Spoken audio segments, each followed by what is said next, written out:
অন্দরমহলে। হ্যাঁ, আড্ডাগুলির অন্দরমহলে আরো একটা নতুন পর্ব নিয়ে হাজির হয়েছি। আর আজ আজ আমাদের এই আড্ডাগুলির অন্দরমহলের অতিথি শাশ্বতী চন্দ্র। তোমাকে স্বাগত জানাচ্ছি। ধন্যবাদ। শাশ্বতী, তুমি তো দেখেছো নিশ্চয়ই আমাদের আড্ডাগুলির অন্দরমহল পর্বগুলো। তোমার কেমন লাগে? দারুণ। এই আড্ডার ছলে অনেক কথা জানা হয়ে যায়। যাদেরকে হয়তো আমি চিনতাম, জানতাম, তাদের যে ভেতরে একটা অন্যরকম আঙ্গিক আছে, সেটা আমার জানা হয়ে গেল ওই পর্বগুলো দেখে। আচ্ছা, আর তোমার কি কখনো মনে হয়েছে যে এই যে আমরা করছি ব্যাপারগুলো, এখানে তো আমরা খুব বেশি নামি দামি মানুষের সঙ্গে কিন্তু কথা বলি না, কিন্তু তার মধ্যে এমন একটা সত্তা থাকবে, সৃজন সত্তা বা শিল্প সত্তা বা মানব সত্তা, এমন একটা কিছু থাকবে, সে যেন সমাজকে কিছু একটা বলতে পারে তার নিজের যাপনের মধ্য দিয়ে। এরকম কি কিছু ইঙ্গিত পাওয়া গেছে? একদম পাওয়া গিয়েছে না? তোমার কোন পর্বটা ভালো লেগেছে? মানুষেরই পর্বটা আমার খুব ভালো লেগেছে। আচ্ছা, ওর তখন একটা বই রিলিজের কথা ছিল, তার আগেই বইটিকে সামান্য দেখিয়ে এটা করা হয়েছিল। আচ্ছা, তোমার যে পরিচয়, বিশেষ পরিচয়, তুমি একজন লেখক। লেখক বলতে তুমি বিভিন্ন গদ্য, কবিতা, বড়দের গল্প, এগুলো বহুদিন ধরে লিখে এসেছো, কিন্তু তোমার পরিচয় কিন্তু একজন শিশু সাহিত্যিক হিসেবে। হ্যাঁ, তো আজকের এই সময়টা এরকম একটা সংকটকালই তো, অবশ্যই সেই সংকট মোচনের জন্য আমার মনে হয় আমরা যদি একটু গোড়ার দিকে তাকাই, মানে একেবারে শৈশব থেকে যদি আমরা সেই কাজগুলো, মানে একটা চারা গাছকে আমরা যদি ঠিকঠাক করে যত্ন করে যাপনের দিকটা আমরা যদি বিশেষভাবে লক্ষ্য দেই, তার পরিচর্যা ঠিকঠাক হচ্ছে কিনা, তাহলে তো মনে হয় শৈশব একটু সুন্দরভাবে লালিত পালিত হয়। এই মুহূর্তে আমরা খুব অস্থির একটা সময়ের মধ্যে আছি। ছোটদের আর ছোট হওয়ার সময় আমরা দিচ্ছি না, আমরা খুব ছোট থেকে ওদেরকে এই প্রতিযোগিতা যাত্রা করে ঢুকিয়ে দিচ্ছি। এখন আমাদের ওদের খেলার মাঠ থেকে ওদের বঞ্চিত করেছি, বা সময় ওদেরকে বঞ্চিত করেছে। আমরা যেভাবে বড় হয়েছি, আমরা আমাদের শিশুদের যেভাবে বড় হতে দেখছি, আকাশ পাতাল পার্থক্য আছে। এখন আয়োজন আছে অনেক, আনন্দটা কমে গেছে। আমাদের হয়তো আয়োজন কম ছিল, আনন্দটা অপরাণ ছিল। আমরা তো সেই দিগন্ত বিস্তারী মাঠ দিতে পারছি না। এই যে উল্টোনো গামলার মতো আকাশ দেখতে কেমন, এখনকার বাচ্চারা জানে না। ওরা মোবাইল টুকুরেও পৃথিবী হয়ে দাঁড়িয়েছে। দোষ দেবো তাকে? ওদের তো দোষ দেওয়া যায় না, আমরাই তো পরিবেশটাকে তৈরি করতে পারিনি। না, বিজ্ঞান সভ্যতা আমাদের অনেক কিছু দিয়েছে, কেড়েও নিয়েছে, আবার কেড়েও নিয়েছে। কিন্তু প্রত্যেকটা জিনিসেরই তো দেখো, তোমার মেরিটস ডিমেরিটস ভালো মন্দ দুটোই রয়েছে। আমাদের কি কোনো পরিচর্যার ক্ষেত্রে কোনো খামতি আছে যে আমরা ঠিকঠাক বলতে পারছি না যে এটাই করো? সেখানে কি আমাদের ওই যে ছোট ছোট মানুষগুলো, বাচ্চাগুলো, ওদের মানসিক দিকটা, যেখানে ছোটবেলায় আমরা গল্প শুনেছি, প্রথমে গল্প শুনেছি, তারপরে গল্প পড়েছি, সেই ছোটবেলার গল্প, ঠাকুরমার ঝুলি, দক্ষিণারঞ্জন মিত্র মজুমদার, তারপর এরকম আরো অনেক যে সেই রাজা রানীর গল্পের কাছে যাচ্ছে, ভিন্ন ভাবে যাচ্ছে। ওরা অক্ষরে আর খুব একটা ভরসা করতে পারছে না, বা অক্ষরের মধ্যে আনন্দ খুব একটা খুঁজে পাচ্ছে না, যেটা আমরা পেয়েছি। আমরা পড়ার বইয়ের বাইরে যেটা অপরাণ আনন্দের জগৎ ছিল, সেটা আমি বোধহয় বাচ্চাদেরকে এখন একটু মিস করছি। ওদের সুকুমার রায়, হ্যাঁ, পড়তে পড়তে দেখো পড়ার মধ্যে আমরা একটা অন্য জগতে, এই যে কল্পনার জগৎ, এই যে কথাটা আমি বলতে চাচ্ছিলাম, কল্পনা এত সব ভিজুয়াল মাধ্যম চলে এসেছে, বাচ্চাদের ইমাজিনেশনটা বোধহয় কোথাও মার খাচ্ছে। আমার সেটা মনে হয়েছে। ওরা যা কিছু দেখে নিচ্ছে, কল্পনা করার অবকাশ তো আমরা মানে ওদের নেই। আমরা যেমন সেই রূপকথা রাজকন্যা, সেই কুচবরণ কন্যা, মেঘবরণ চূড়, আমাদের কল্পনা ছিল মানে সোনার কাছে রূপোর কাছে জাগানো, মানে আলটিমেটলি একটা ভালোর জয়। হ্যাঁ, হ্যাঁ হ্যাঁ, সেই জায়গাটা এখান থেকে একটা নীতিবোধ গুলো তৈরি হয়। একদম, এই যে নীতিবোধ কথাটা বললে, এখন বোধহয় নীতি শিক্ষা জিনিসটা উঠে গিয়েছে। এই জন্যই আজকে এত সার্বিক অবনতি দেখছি। আমরা এখন দেখতে পাচ্ছি নাবালকও ধর্ষণ করছে, বিভৎস একটা ঘটনা হচ্ছে, নাবালকও ধর্ষণ করছে। ওরা বড় হওয়ার আগে কেন বেশি বড় হয়ে যাচ্ছে। এখানে কি মানে লালন পালনের কোনো সমস্যা হচ্ছে? বড়দের কি আরো বেশি শিক্ষিত হওয়ার প্রয়োজন? অবশ্যই। মানে আমরা কি করে মানুষ করব এই শিক্ষাটা কি এখনকার জেনারেশন পাচ্ছে না? মনে হয় কিছু একটা ঘাটতি থেকে যাচ্ছে। দেখো আমাদের মা বাবা কিন্তু তত শিক্ষিত ছিল না, কিন্তু জীবনের শিক্ষা পুঁথিগত শিক্ষার মধ্যে তো পার্থক্য আছে। আমরা ছোটবেলা থেকে নীতি কথা জেনে বড় হয়েছিলাম, বড় সত্য কথা বলবে, কাউকে ঠকাবে না, সৎ পথে থাকবে। এখন কি আমরা সেভাবে এসে আমাদের বাচ্চারা সেটা পাচ্ছে? কোথায় পাচ্ছে না। তুমি তো শিশুদের জন্য লেখো বা কৈশোরের জন্য লেখো, তাদেরকে তুমি কি বলো গল্পের মাধ্যমে? এবার একটা কথা বলি, আর্ট ফর আর্টসে আমি বাচ্চাদের গল্পের ক্ষেত্রে বিশ্বাস করি না।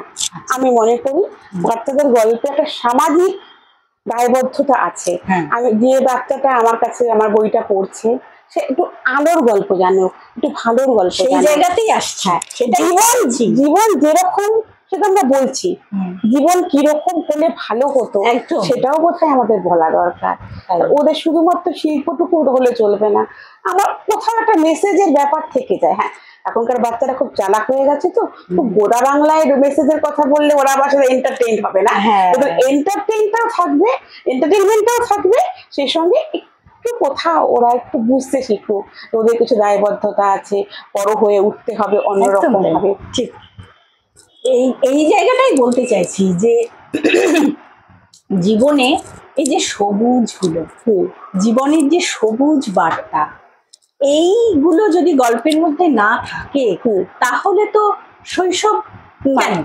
শৈশবকে তো আমরা এই শিক্ষাগুলোই দিই, তাই না? এবং শৈশবকে যদি এগুলো না বলা হয় তাহলে তো ওরা বুঝতেও পারবে না কোনটা ঠিক কোনটা বেঠিক। ওরা আমাদের তো শিখিয়ে দিতে হবে। একদম, সবসময় যে ধমক দিয়ে বলে হয়তো বুঝবে না, গল্পের মধ্যে বললে হয়তো সেটা কোথাও গিয়ে ওদের ক্রিয়া করবে। রূপকথার গল্প আমরা পেয়েছি, আমরা হিংস্রতা পেয়েছি, ভয়ঙ্কর হিংস্রতা পেয়েছি, কিন্তু শেষে কিন্তু একটা শান্তির কথা পেয়েছি। সেই কথাটা এখনো রূপকথাই লেখা হোক, কিন্তু আঙ্গিকে লেখা হোক। হ্যাঁ, সময়ের সাথে সাথে তো ভাষাটাও বদলাবে। হ্যাঁ, আর একটা কথা বলি, দেখো বিদ্যাসাগরের কথা, বিদ্যাসাগর কি কষ্ট করেছিলেন। বিদ্যাসাগর হয়তো পরবর্তীকালে প্রচুর সম্পত্তির মালিক হয়েছিলেন, এবং কেন হয়েছিলেন তিনি সেগুলো বাঁচিয়ে রেখেছিলেন। এবং তার যে বাবা ঠাকুরদা, তারা তো দারিদ্র্যের মধ্যে, দারিদ্র বলতে প্রবল দারিদ্র। কিন্তু বিদ্যাসাগরকে যখন তোমার কলকাতায় নিয়ে যাওয়া হচ্ছে মেদিনীপুর থেকে, যাওয়ার পথে কিভাবে ফলক দেখে দেখে জানি, সেগুলো তো জানি।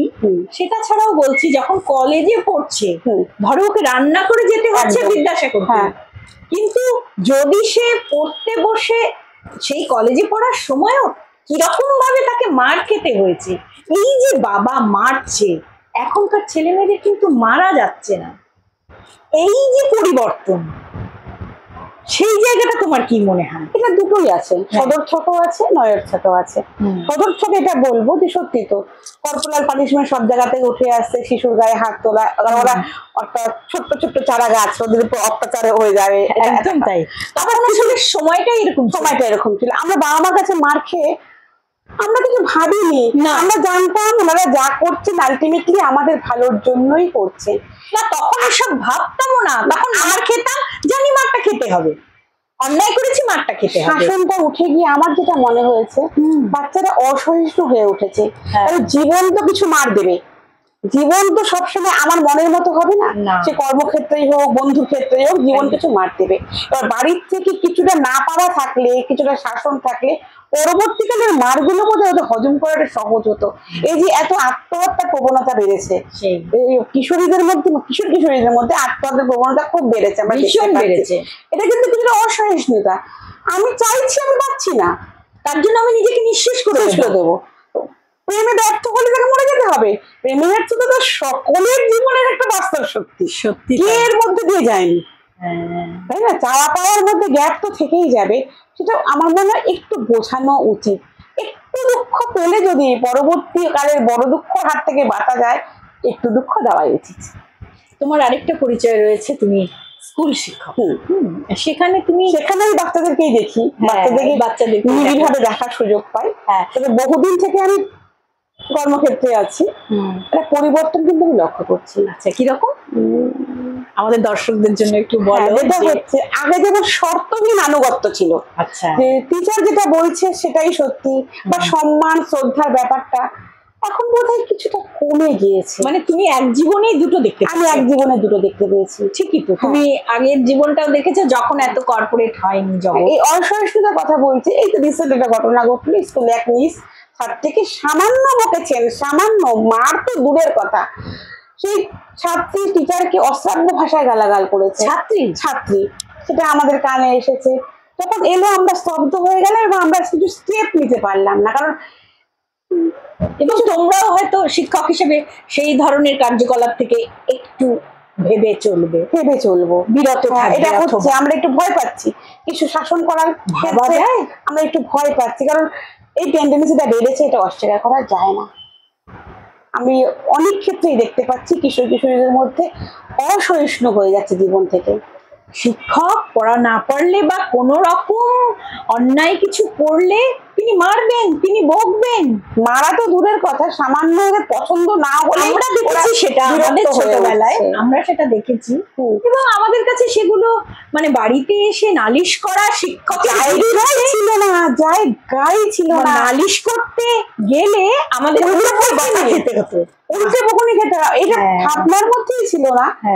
এবং এখন বোধহয় গার্জেনদের মধ্যেও সেই ব্যাপারটা কিছুটা চালিয়ে গেছে।